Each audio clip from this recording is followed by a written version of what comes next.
नमस्कार विद्वान साथियों, लर्न पावनम संस्कृतम चैनल पर आपका स्वागत है। साथियों, आज हम अध्ययन करेंगे दूसरे एक उदाहरण का और उस उदाहरण को हम इको यणचि सूत्र से सिद्ध करेंगे। तो आइए विद्यार्थी जानते हैं, वह है मधु अरी। मधु अरी सूत्र इको यणचि। इसका पहले हम बहुत ही विस्तृत रूप से अध्ययन कर चुके हैं। इको यणचि, इस सूत्र का अर्थ है एक स्थाने यण शात अचि संहितायाम विषय। एक स्थाने, एक के स्थान पर यण शात यण हो, अचि अच परे रहने पर, संहितायाम विषय संहिता के विषय में, संधि के विषय में। तो यहां पर तीन शब्द हमें प्राप्त होते हैं, एक है, यण है और अचि। एक में षष्ठी विभक्ति एक वचन है और यण में प्रथमा विभक्ति एक वचन है और अचि में सप्तमी विभक्ति एक वचन है। फिर एक सूत्र है षष्ठी स्थाने योगा। षष्ठी स्थाने योगा, इसमें षष्ठी विभक्ति है, इसके स्थान पर ही कार्य होगा। जो भी कार्य होगा षष्ठी के स्थान पर होगा। और यदि पंचमी विभक्ति होती है तो जो भी कार्य होता है वो पंचमी के बाद होता है, और यदि सप्तमी विभक्ति होती है तो जो भी कार्य होता है वो सप्तमी विभक्ति से पहले होता है। ठीक है, तो इक यण है अचि, तीन शब्द हमें प्राप्त हुए। अब इस सूत्र की वृत्ति देखते हैं कि एक स्थाने यण शात अचि, एक के स्थान पर यण हो संहितायाम विषय संधि के विषय में। कैसे? जैसे मधु अरी, मधु अरी, यहां पर एक प्राप्त हुआ हमें, ये एक प्राप्त हुआ ये। देखिए एक में कितने वर्ण होते हैं? ई, उ, री और ली। तो यहां पर ये हमें एक प्राप्त हुआ, उ, एक प्राप्त हुआ। तो एक स्थान है यण है, एक के स्थान पर यण हो, और यण कब हो? अचि परे, अच के परे रहने पर, अच के परे रहने पर यण हो। तो अब आगे सूत्र आता है कि तस्मिन् नीति निर्दिष्टे पूर्वस्य। वो यण कहां हो, इसका समाधान करने के लिए, इसकी व्यवस्था बनाए रखने के लिए तस्मिन् नीति निर्दिष्टे पूर्वस्य ये सूत्र आता है। तस्मिन् नीति निर्दिष्टे पूर्वस्य,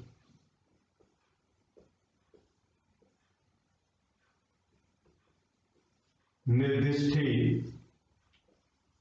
पूर्वस्य, ये सूत्र क्या कह रहा है कि सप्तमी निर्देशीन, सप्तमी के निर्देश के द्वारा, सप्तमी के निर्देश, यहां पर सप्तमी क्या है? अचि, इसके निर्देश के द्वारा क्या निर्देश दे रहा है? सप्तमी निर्देशीन, सप्तमी के निर्देश के द्वारा विधीयमानं कार्य, किया जाने वाला कार्य, वर्णांतरेण अव्यवहितस्य, वर्णांतरेण अव्यवहितस्य, इक और अचि के बीच में व्यवधान उत्पन्न करने वाला कोई भी वर्ण न हो। वर्णांतरेण अव्यवहितस्य का मतलब हुआ कि वर्णों के बीच में अव्यवहितस्य, व्यवधान उत्पन्न करने वाला कोई भी वर्ण न हो, तब इस एक के स्थान पर यण होगा, एक के स्थान पर यण होगा। और एक बात और ध्यान रखनी है हमें, क्या कि जैसे एक है यण अचि, ये सूत्र हमने देखा, तीन शब्द प्राप्त हुए, षष्ठी एक वचन, प्रथमा एक वचन, सप्तमी एक वचन। अब परिवर्तन किस पर हो, कहां हो, ये हम किस आधार पर देखें? तो ये सूत्र आता है कि तस्मिन् नीति निर्दिष्टे पूर्वस्य। तस्मिन् ये सप्तमी विभक्ति की को संबोधित करता है, सप्तमी विभक्ति को निर्देश करता है कि सप्तमी निर्देशीन, सप्तमी निर्देशीन सप्तम्यंत पद के बारे में बता रहा है। सप्तमी यहाँ कहाँ है? अच्छी। सप्तमी के निर्देश के द्वारा किया जाने वाला कार्य वर्णांतरेण अव्यवहितस्य, वर्णों के बीच में व्यवधान रहित पूर्वस्य बोध्यम, पहले वाले वर्ण में परिवर्तन होगा। अच्छी है, इससे ठीक पहले जो एक आएगा उसके स्थान पर परिवर्तन होगा। ये कह रहा है तस्मै निर्दिष्टे पूर्वस्य सूत्र। अब इसको ध्यान से एक बार देखते हैं कि एक है और यहां पर लिख रहा हूं अच्छी। अब विद्वान साथियों, यण यहां पर होगा, यण यहां पर होगा, यण यहां पर, ठीक है।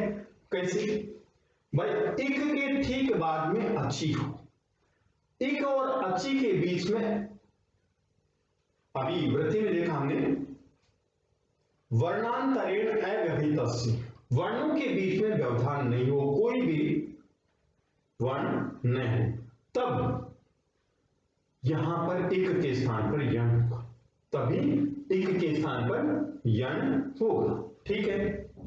अब आगे देखते हैं, इतना हम समझ गए। अब आगे देखते हैं कि यण वर्ण में, यण जो प्रत्याहार है इसमें कितने वर्ण होते हैं? देखिए, यण य व र ल, ये लिख देता हूं, ये हमारा स्पष्ट हो गया, इसलिए इसको रद्द कर देता हूं और यहां लिख रहा हूं, ठीक है, वो मधु और अरि, यहां पर एक ओ है, इसके स्थान पर क्या यण आदेश होगा, यण आदेश होगा। लेकिन यण जो है इसमें 4 वर्ण प्राप्त होते हैं, 4 वर्ण प्राप्त होते हैं, तो ये चारों कहेंगे कि ये कहेगा ये भी होगा, वे भी होना चाहता है, रे भी जाना चाहता है, ले भी जाना चाहता है, तो कौन सा जाए? तो इसकी व्यवस्था बनाए रखने के लिए, इसके समाधान के लिए दूसरा सूत्र है स्थाने अंतरतमः, स्थाने अंतरतमः। ये सूत्र क्या कहता है कि इसके स्थान पर समान आदेश होता है, समान आदेश होता है। वृत्ति में क्या है कि प्रसंगे सति सदृशतम आदेश स्यात्, इस ऐसा प्रसंग होने पर समान आदेश हो, समान आदेश हो। समान आदेश कैसे?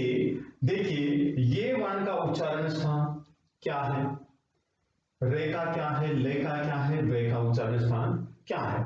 तो ये वर्ण का उच्चारण स्थान तालव्य, रे का मूर्धा, ले का दंते, यहां पर उ प्राप्त हुआ, उ का ओष्ठ है और वे का दंतोष्ठ है, तो दंत और ओष्ठ दोनों है, तो इस उ के स्थान पर क्या होगा?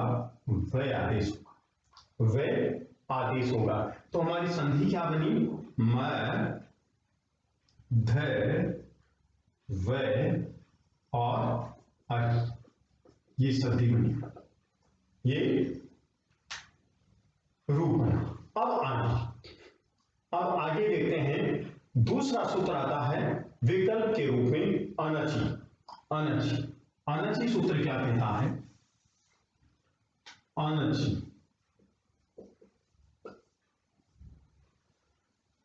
अनचि सूत्र कह रहा है कि अचः परस्य यरो द्वे वा स्तोत्र, अचः परस्य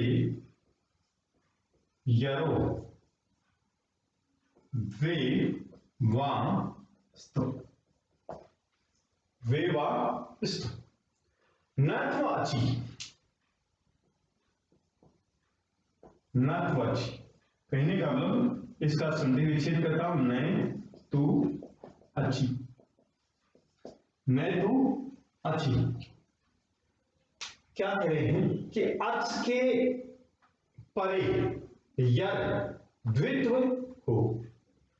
अच के बाद में यर आए तो वह द्वित्व होता है, लेकिन न तो अची, उसके बाद में अची न हो। अची का मतलब स्वर न हो, कोई व्यंजन वर्ण हो, कोई व्यंजन वर्ण हो। तो इसका रूप क्या बना, अच है।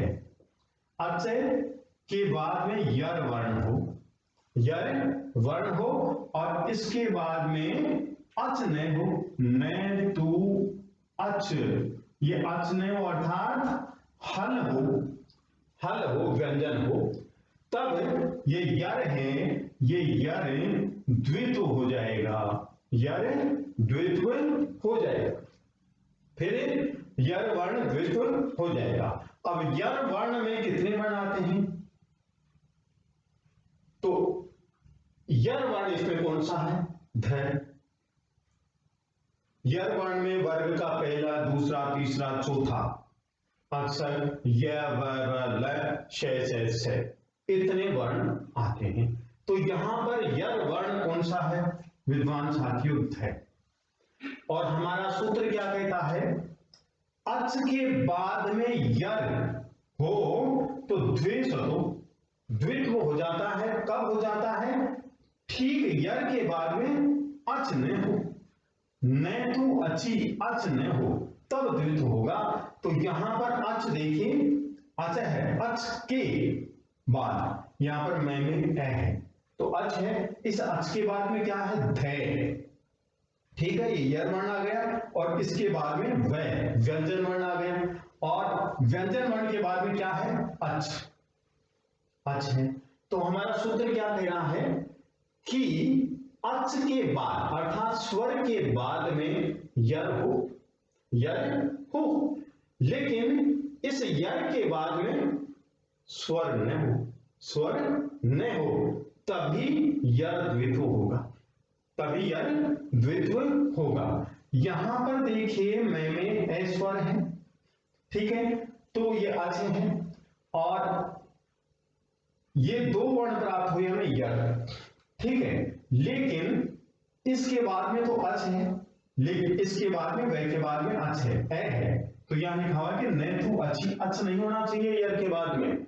तो कौन से यर के बाद में अच नहीं है, थे के बाद में अच नहीं है, तो इस थे के स्थान पर द्वित्व आदेश होगा, धे के स्थान पर द्वित्व आदेश होगा। एक बार फिर देखेंगे कि अनची, अनची सूत्र का मतलब है अच न हो, किसके बाद, यर के बाद में। तो अच है परत से, अच के बाद यर तो हो, स्वर के बाद में तो यर हो, लेकिन यर के बाद में स्वर न हो, यर के बाद में स्वर न हो, तो ही ये यर द्वित्व होगा। यर के बाद में यदि स्वर होता है तो द्वित्व नहीं होगा। तो यहां पर देखिए जो ध है, यर वर्ण है, इसके बाद में ये व है, ये क्या है, अच नहीं है, स्वर नहीं है, इसलिए इस ध के स्थान पर परिवर्तन होगा, ध के स्थान पर ही परिवर्तन होगा, ध के स्थान पर ही द्वित्व होगा, धकार से द्वित्व, धकार से द्वित्व। ये जो धकार है इसी का द्वित्व होगा। तो संधि क्या प्राप्त होगी हमें, क्या इसका नया रूप प्राप्त होगा, ध, ध और व और अरि, ये प्राप्त हुआ, ये प्राप्त हुआ। अब आगे झलाम झस झसी सूत्र आता है, विकल्प से देखिए, ये विकल्प वाली कर रहे हैं, अन्यथा संधि तो हमारी पहले ही हो गई है। झलाम झस झसी, अब यहां से ये हटा देता हूं, मध्वरी,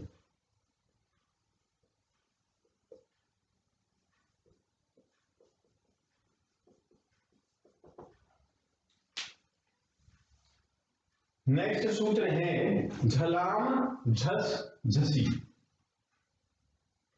झलाम झस झसी। अब विद्वान साथियों, ठीक यही स्थिति इको या ऋचि की है। झल षष्ठी विभक्ति है, जस प्रथमा विभक्ति और जसी सप्तमी विभक्ति है। तो षष्ठी विभक्ति के विषय में हमने क्या पढ़ा कि षष्ठी स्थाने योगः, जो भी परिवर्तन होगा झलों के स्थान पर होगा। कब होगा?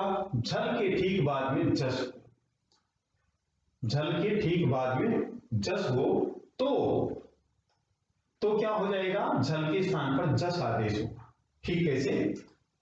अब देखिए यहां पर इसको स्पष्ट लिख रहा हूं, झलाम के बाद में ठीक बाद में जसी हो तो जस आदेश होगा, जस आदेश होगा। अब जो झल है, झल में कितने वर्ण आते हैं? झल में देखो, झल वर्ण वर्ग का पहला, दूसरा, तीसरा, चौथा वर्ण आता है। वर्ग का पहला, दूसरा, तीसरा और चौथा वर्ण आता है। और शे शे शे और है, शे शे शे और है वर्ण आते हैं। तो कुल टोटल कितने हो गए? 24 वर्ण हो गए। अब आते हैं जसी। जसी में कितने वर्ण आते हैं? वर्ग का तीसरा और चौथा, कुल टोटल वर्ण हो गए 10। और रह गया जस। जस में वर्ग का तीसरा अक्षर आता है, तीसरा अक्षर आता है तो टोटल वर्ण कितने हो गए? 5। ठीक है, तो ये जसी जस। अब क्या कह रहा है हमारा सूत्र? झलाम के ठीक बाद में जसी हो, जसी हो और बीच में कोई भी व्यवधान नहीं हो। जैसे हमने पढ़ा कि तस्मै नीति निर्दिष्ट पूर्वस्य, सप्तमी निर्देश के द्वारा किया जाने वाला कार्य व्यवधान रहित होने पर ही झलों के स्थान पर जस आदेश होगा। झलों के स्थान पर जस आदेश होगा। व्यवधान कैसे? झल वर्ण कौन से हैं? ये हैं, ठीक है, और जसी कौन से हैं? ये हैं। इन दोनों के बीच में दूसरा वर्ण व्यवधान नहीं है। तो अब विद्वान साथियों, जो हमारा सूत्र है झलाम झस झसी, और हमें प्राप्त हुआ मध्य अनची, सूत्र से ये धकार द्वित्व हो गया, वै और बना अरी। ठीक है, ये बना। अब देखिए इस सूत्र के माध्यम से अब झल वर्ण कितने हैं? ध ध। झल वर्ण कितने हैं? ध ध। यहां पर झल वर्ण 2 हैं। अब झलों के बाद जस जसी, झलों के बाद में जसी हो तो ही ये द्वित्व, तो ही इसके स्थान पर जस होगा, तो ही इसके स्थान पर जस होगा। झलों के ठीक बाद में जसी होने पर ही जस होगा। झल वर्ण कौन से हैं? वर्ग का पहला, दूसरा, तीसरा, चौथा अक्षर से है हो इधर तो, और इस तरफ कौन से हो? वर्ग का तीसरा और चौथा अक्षर, वर्ग का तीसरा और चौथा अक्षर हो तो जो झल है उसके स्थान पर जस आदेश होगा। यहां पर झल ध ध। ठीक है, ध ध। एक बार स्पष्ट लिखता हूं, देखो, वर्ग का पहला, दूसरा, तीसरा, चौथा अक्षर और शे शे है इधर हो, और इधर वर्ग का तीसरा और चौथा वर्ण। तो क्या होगा? इधर जो वर्ण आएगा उसके स्थान पर क्या हो जाएगा? जस आदेश हो जाएगा, जस आदेश हो जाएगा। इसके माध्यम से जानिए आप। तीसरा, अब यहां पर जो वर्ण है ध और ध, ये चौथा वर्ण है, ये चौथा वर्ण है। ठीक है, चौथा वर्ण है, चौथा है ना, त थ द ध। और इस झल के बाद में क्या हो, झसी हो, झसी हो, तो झसी, ये झल दो प्राप्त हुए, तो दोनों झल हो गए, लेकिन इसके बाद में जसी हो, जसी हो, तो क्या होगा कि जो झल होगा उसके स्थान पर क्या हो जाएगा, जस हो जाएगा। क्या हो जाएगा, जस। जस में कितने अक्षर होते हैं, ज ब ग ड द, ज ब ग ड द। तो यहां पर देखिए जो ध है ये झल है, झल है, तो इसके स्थान पर कौन सा आदेश होगा, द आदेश होगा, क्योंकि इसका उच्चारण स्थान और इसका उच्चारण स्थान समान है। जो ज है तालव्य है, ब ओष्ठ, ग कंठ और ड क्या, मूर्धा। इस प्रकार से जो द वर्ण है इसका और इसका क्या है, समान उच्चारण स्थान है। तो ये रूप बना हमारा म द और फिर ध व और अरि, ये रूप बन गया, ये रूप बन गया। अब इसको रफ करता हूं,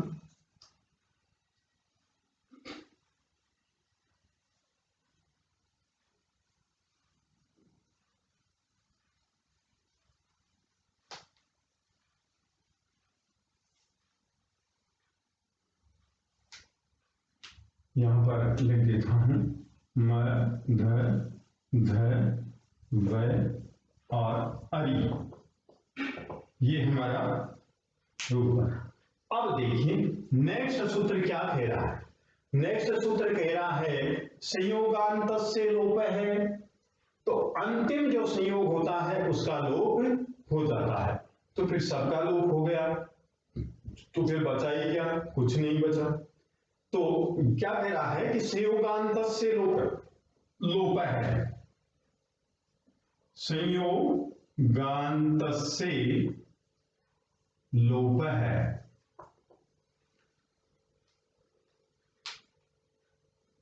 दो या दो से अधिक वर्ण संयोग हल वर्ण होते हैं तो उनका लोप हो जाता है, ये हमने संज्ञा प्रकरण में सीखा। तो क्या कह रहा है सूत्र, संयोगांतम, अंतिम संयोग, यद पदम, जो पद है, तद अंत से लोपशात, वह अंत का लोप हो जाएगा। तो यहां पर जो वै ध द इन सब का लोप हो जाए, तो फिर बचा क्या, कुछ नहीं बचा, तो फिर इतनी मेहनत, क्योंकि अब नेक्स्ट सूत्र आता है अलो अंतस्य, अलो अंतस्य। ये सूत्र क्या कह रहा है, अलो अंत्यस्य, अलो अंत्यस्य लोप है। ये सूत्र कह रहा है कि अंतिम जो अल वर्ण होगा उसी का लोप होगा। षष्ठी निर्दिष्टो अंत्यस्य अल वर्ण का ही लोप होगा, अंतिम अल वर्ण कौन सा है, वह, इसी का लोप होगा, ये कह रहा है ये सूत्र, अंतिम अल वर्ण का ही लोप होगा। तो यहां पर ये म ध द व और ये अरि, ये सब कहा इस सूत्र ने कि अलो अंत्यस्य लोप है, अंतिम अल का लोप होगा तो वह का लोप होगा। ये सूत्र ये कह रहा, ये सूत्र ये कह रहा है, और ये कह रहा है कि संयोगांत से लोप है, जो भी संयोग वर्ण है उन सबका लोप हो जाए, उन सबका लोप हो जाए। अब आते हैं हमारे कात्यायन जी, वो कहते हैं, क्या कहते हैं कि यण है प्रतिषेधो वाच्य, यण है प्रतिषेधो वाच्य, यण है प्रतिषेधो वाच्य। ये कह रहे हैं कि यण जो है उनका प्रतिषेध किया जाता है, कहने का मतलब जो अलो अंतस्य लोप है, ये सूत्र कह रहा है कि अंतिम अल वर्ण का लोप हो जाता है, लेकिन कात्यायन जी कहते हैं कि जो यण है उनका लोप नहीं होगा, उसका प्रतिषेध किया जाता है, इनका प्रतिषेध किया जाता है। तो हमारी संधि क्या बनी, म द, ध, और वे में ए मिल जाएगा तो वे री। ये हमारी संधि हुई, ये हमारी संधि हुई। एक बार विवरणात्मक रूप में और देख लेते हैं। ये हमने लघु सिद्धांत कौमुदी के अनुसार जाना, लघु सिद्धांत कौमुदी के अनुसार जाना। अब देखिए सरल रूप में मधु और अरि, ध्यान से देखेंगे। यहां पर ये इक वर्ण है, क्या है? इक वर्ण उ, ठीक है। और यहां पर क्या है? अची है, अची क्या है? ए। तो इक वर्ण उ और अची ए के बीच में किसी भी वर्ण का व्यवधान नहीं है, किसी भी वर्ण का व्यवधान नहीं है, तो इसके स्थान पर यण आदेश होगा। यण में य, व, र, ल ये वर्ण आते हैं, यण आदेश होगा। देखिए इक और ए के बीच में कोई व्यवधान नहीं है। ये सूत्र किस सूत्र के माध्यम से जाना हमें? तस्मै नीति निर्दिष्ट पूर्व से।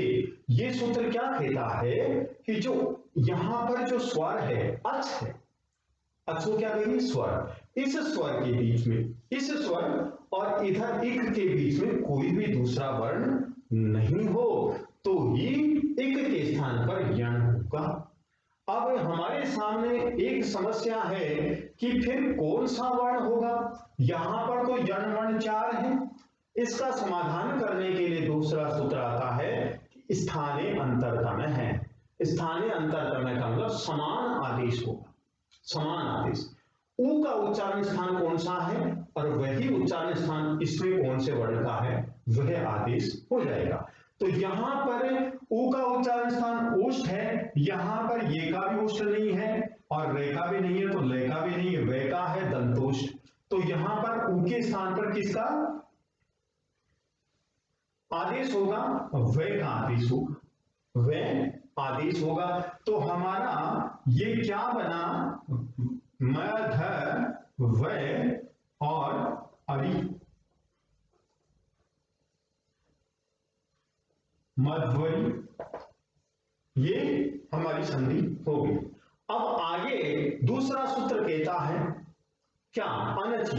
अनची सूत्र कहता है कि अच के बाद, स्वर के बाद में यर हो और यर के बाद में कोई भी स्वर न हो तो जो यर है वह डबल हो जाता है, द्वित हो जाता है। कहने का मतलब बता देता हूं कि यहां पर स्वर हो और यहां पर व्यंजन हो और यहां पर भी व्यंजन हो तो ये व्यंजन डबल हो जाता है, द्वित हो जाता है। ये है उस अनची सूत्र का निचोड़। अचय परत से यरो द्वे वास्तु नहीं तो अची धकार से द्वित, ये है उसका वर्ण का। अब यहां पर देखिए मैं में स्वर है, कौन सा स्वर है? ए, ठीक है। ए को क्या बोलेंगे? अच, ए को कहेंगे अच। और बाद में क्या है? ये भी व्यंजन है, ये भी व्यंजन है, ये भी व्यंजन है और ये भी व्यंजन है। अब शर्त क्या है? शर्त क्या है कि यर के बाद में स्वर न हो, लेकिन ये जो यर है व्यंजन वर्ण है, इसके बाद में तो स्वर है, इसके बाद में तो क्या है? ए स्वर है। तो इसके स्थान पर तो परिवर्तन होगा नहीं, इसके स्थान पर होगा, इसके स्थान पर होगा। तो यहां पर व्यंजन क्या है? ध, तो इसके स्थान पर क्या होगा? द्वित हो जाएगा। एक बार वो देखिए, स्वर हो इधर, इधर व्यंजन, ठीक है। और व्यंजन के बाद में स्पष्ट देखिए, व्यंजन के बाद में स्वर न हो, स्वर न हो तो इस व्यंजन के स्थान पर द्वित हो जाता है, ठीक है। अब देखिए यहां पर मैं है, इसमें ए है, ठीक है। तो ये अच हो गया। स्वर के बाद में क्या हो? ध, व्यंजन है, फिर व, ये भी व्यंजन है, और फिर व के बाद में अच है, स्वर है, तो व तो द्वित हो ही नहीं सकता। तो फिर ध के बाद में व्यंजन है, कोई अच नहीं है, कोई स्वर नहीं है, तो इस ध का द्वित्व हो जाएगा, धे का द्वित्व हो जाएगा। तो क्या होगा, म ध और व और अरि, ये हमें प्राप्त हुआ, ये शब्द प्राप्त हुआ। अब नेक्स्ट सूत्र क्या कहता है, झलाम झस झसी। झलों के स्थान पर जस आदेश होगा यदि झलों के ठीक बाद में जस हो, ठीक वही स्थिति इको यंशी वाली, इको यंशी वाली स्थिति है। तो वो भी हम स्पष्ट कर लेते हैं जिसे हम अच्छी तरह से जान लें। तो देखिए ये झल है और यहां पर क्या है, ये झसी। तो जो झल है इसके स्थान पर जस आदेश होगा। जस का मतलब जय ब ग ड, जस में जय ब ग ड, ये है। इसी को भी इसी के द्वारा देखते हैं विद्यार्थियों, जिसे हम अच्छी तरह से समझ लें। म ध व और अरि, ये। अब इसको सूत्र को जानते हम, झलाम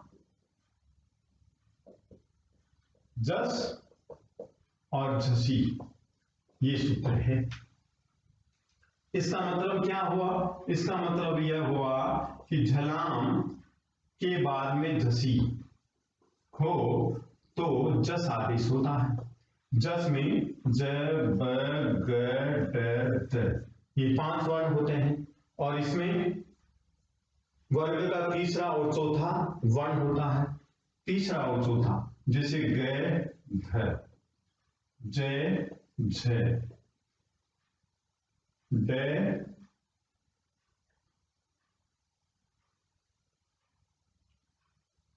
ढ, द ध, ब और भ, ये वर्ण हुए।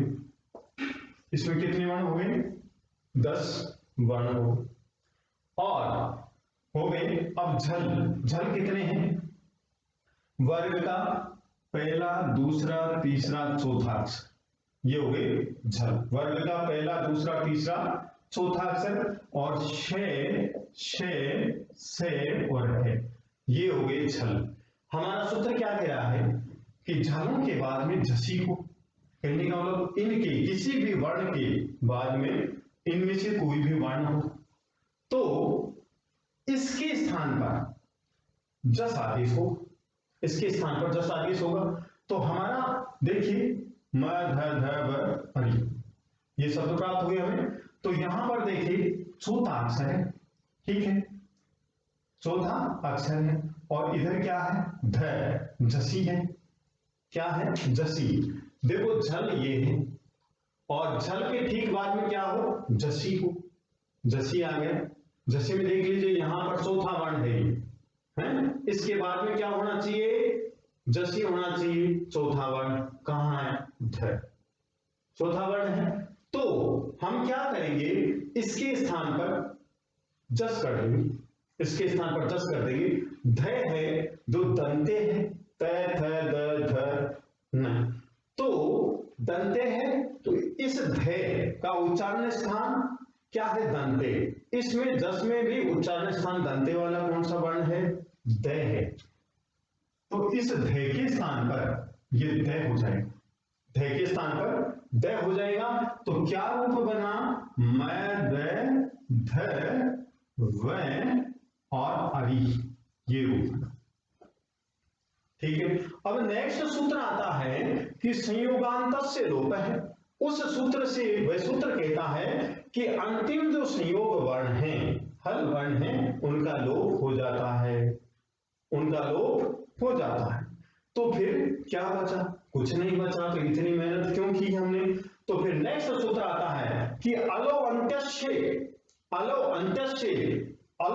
सूत्र कहता है कि अंतिम अल वर्ण का लोप होगा। अलो अंत्यस्य सूत्र क्या कहता है कि इसकी केवल वय का लोप होगा। और संयोगांतस्य सूत्र क्या कहता है कि जो हल वर्ण है सबका लोप हो जाएगा। अब आगे आता है, इतनी बात हमने जान ली। क्या संयोगांतस्य लोप है? ये सूत्र कहता है कि जो हल वर्ण है, दो या दो से अधिक हल वर्ण होते हैं उनका लोप हो जाता है, ठीक है, उसको संयोग बोलते हैं। और दूसरा फिर सूत्र कहता है कि अलो अंत्यस्य लोप है, अलो अंत्यस्य कि अंतिम अल वर्ण होगा उसका लोप हो जाए, वो कहता है कि वह का लोप हो जाएगा। अब बताते हैं कात्यायन जी, वो कहते हैं कि ज्ञान है प्रतिषेधोवाच्य है, जो यण वर्ण होते हैं उनका प्रतिषेध किया जाता है, उनका लोप नहीं होगा। कहने का मतलब ये ऐसे ही रहेगा। तो इसकी संधि कर देते हैं, मैं द वे में ए मिल गया तो वै मध्य, ये रूप बना। तो विद्वान साथियों, यदि आपको ये वीडियो पसंद आया तो आप लाइक कीजिए, शेयर कीजिए, कमेंट कीजिए, सब्सक्राइब कीजिए। धन्यवाद।